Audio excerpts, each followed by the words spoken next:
Tonight she contented herself with the automatic ceremony of giving him what she remembered more or less correctly when planning the menu as being his favorite food.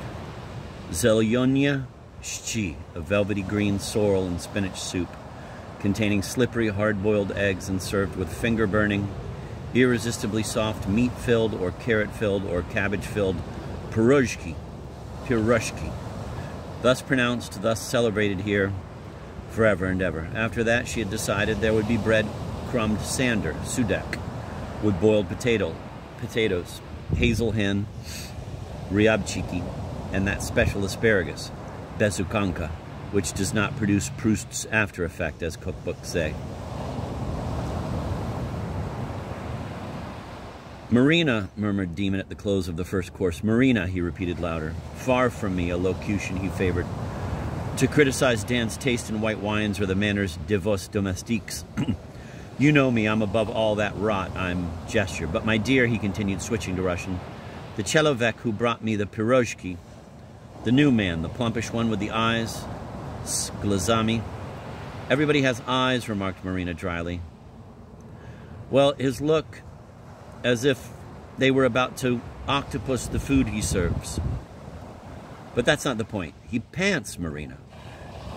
He suffers from some kind of odishka, shortness of breath. He should see Dr. Krolik. It's depressing. It's a rhythmic pumping pant. It made my soup ripple. Look, Dad, said Van, Dr. Krolik can't do much because, as you know quite well, he's dead, and Marina can't tell her servants not to breathe because, as you also know, they're alive. The vain wit, murmured Demon. Exactly, said Marina. I simply refuse to do anything about it. Besides, poor Jones is not at all asthmatic, but only nervously eager to please. He's as healthy as a bull and has rode me from Artistville to Ladore and back and enjoyed it many times this summer. You are cruel, Demon. I can't tell him ne pick tight, as I can't tell Kim, the kitchen boy, not to take photographs on the sly. He's a regular snap-shooting fiend, that Kim, though otherwise an adorable, gentle, honest boy. Nor can I tell my little French maid to stop getting invitations, as she somehow succeeds in doing, to the most exclusive balls masques in Ladore. That's interesting, observed Demon. He's a dirty old man, cried Van cheerfully. Van, said Arter. I'm a dirty young man, sighed Demon. Tell me, Butelin, asked Marina, what other good white wine do we have? What can you recommend?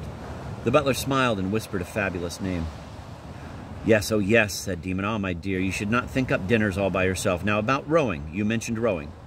Do you know that moi, qui vous parle, was a rowing blue in 1858? Van prefers football, but he's only a college blue, aren't you, Van? I'm also better than he at tennis. Not lawn tennis, of course, a game for parsons, but court tennis, as they say in Manhattan. What else, Van? You still beat me at fencing, but I'm the better shot. That's not real sudak, Papa, though it's tops, I assure you. Marina, having failed to obtain the European product in time for the dinner, had chosen the nearest thing. Oh, Jesus Christ.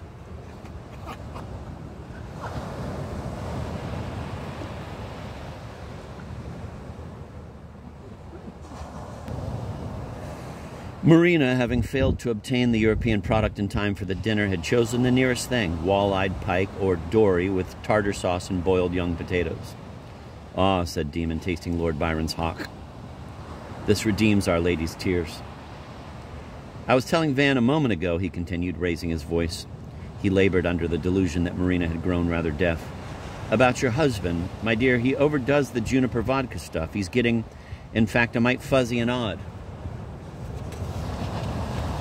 The other day I chanced to walk through Pat Lane on the 4th Avenue side, and there he was coming at quite a spin in his horrid town car, that primordial petrol two-seater he's got with the tiller.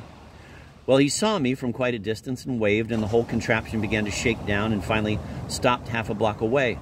And there he sat trying to budge it with little jerks of his haunches, you know, like a child who can't get his tricycle unstuck. And as I walked up to him, I had the definite impression that it was his mechanism that had stalled, not the hard pants. But what Demon, in the goodness of his crooked heart, omitted to tell Marina was that the imbecile, in secret from his art advisor, Mr. Aches, had acquired for a few $1,000s from a gaming friend of Demon's, and with Demon's blessings, a couple of fake Correggios, only to resell them by some unforgivable fluke to an equally imbecile collector. For $500,000, which Demon considered henceforth as a loan, his cousin should certainly refund him if sanity counted for something on this Jimmel planet. And conversely, Marina refrained from telling Demon about the young hospital nurse Dan had been monkeying with ever since his last illness. It was, by the way, she, Busybody Bess, whom Dan had asked on a memorable occasion to help him get something nice for a half-Russian child interested in biology.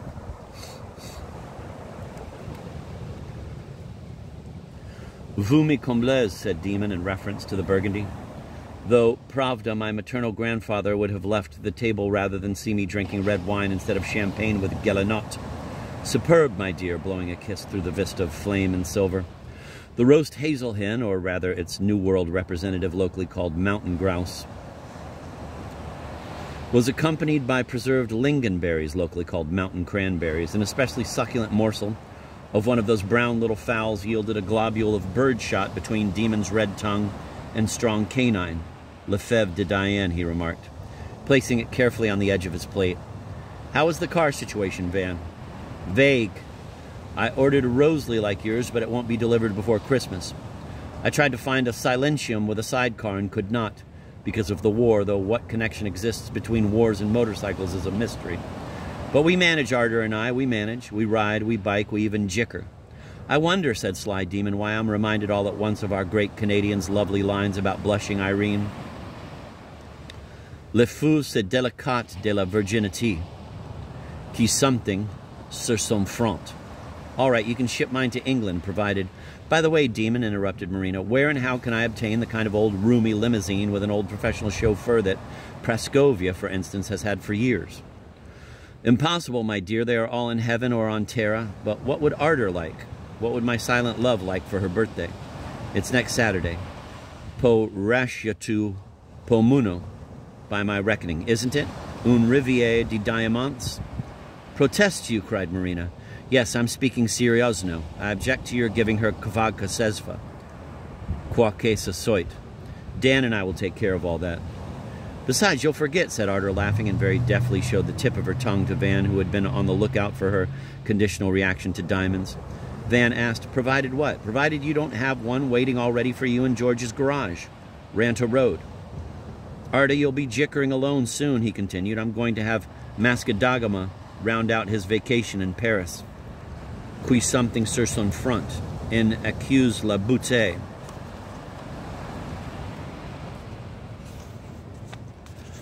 So the trivial patter went. Who does not harbor in the darkest gulf of his mind such bright recollections? Who has not squirmed and covered his face with his hands as the dazzling past leered at him? Who, in the terror and solitude of a long night... What was that? Exclaimed Marina, whom surgical storms terrified even more than they did the anti-Ambarians of Lador County. Sheet lightning, suggested Van. If you ask me, said Demon, turning on his chair to consider the billowing drapery, I'd guess it was a photographer's flash. After all, we have here a famous actress and a sensational acrobat. Arder ran to the window. From under the anxious magnolias, a white-faced boy, flanked by two gaping handmaids, stood aiming a camera at the harmless gay family group. But it was only a nocturnal mirage, not unusual in July. Nobody was taking pictures except Perun, the unmentionable god of thunder. In expectation of the rumble, Marina started to count under her breath, as if she were praying or checking the pulse of a very sick person. One heartbeat was supposed to span 1 mile of black night between the living heart and a doomed herdsman. Felled somewhere, oh very far, on the top of a mountain. The rumble came, but sounded rather subdued. The second flash revealed the structure of the French window.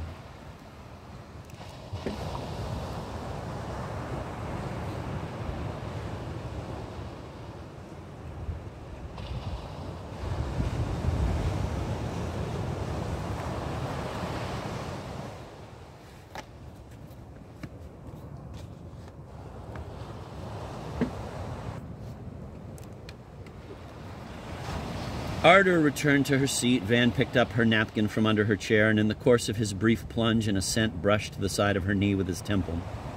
Might I have another helping of Peterson's grouse?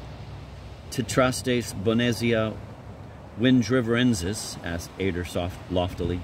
Marina jangled a diminutive cowbell of bronze. Demon placed his palm on the back of Arder's hand and asked her to pass him the oddly evocative object. She did so in a staccato arc. Demon inserted his monocle and, muffling the tongue of memory, examined the bell, but it was not the one that had once stood on a bed tray in a dim room of Dr. Lappener's chalet. It was not even of Swiss make. It was merely one of those sweet-sounding translations which reveal a paraphrast's crass counterfeit as soon as you look up the original.